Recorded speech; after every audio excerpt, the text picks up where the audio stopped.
Suicidis ფაქტი ბათუმში 35 წლის ქალბატონი ახალი ბულვარის მიმდებარე ტერიტორიაზე მდებარე ხიდიდან ზღვაში გადახდა. Შემთხვევის შესახებ ინფორმაცია თვითმხილველებმა აჭარის საგანგებო და გადაუდებელი სიტუაციების მართვის სააგენტოს დღეს პირველ საათზე მიაწოდეს.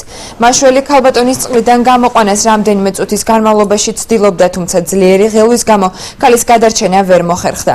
მოგვიანებით სამაშველო სამძებრო სამუშაოებში სანაპირო დაცვის კატარღა ჩაერთო ცხედრის ამოყვანა მხოლოდ მისი დახმარებით მოხერხდა. ცხედარი პროექტურაში გადაიყვანეს, სადაც მას ექსპერტიზა ჩაუტარდა.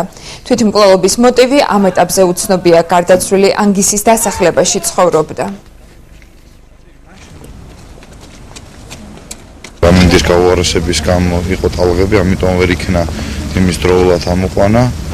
უკვე ქალბატონი პრინციპში გარდაცვლილი იყო, 2 საათზე მოხერხდა, უკვე გემზე აყვანა და ეხლა იქნება ექსპერტიზაში გადასვენებული.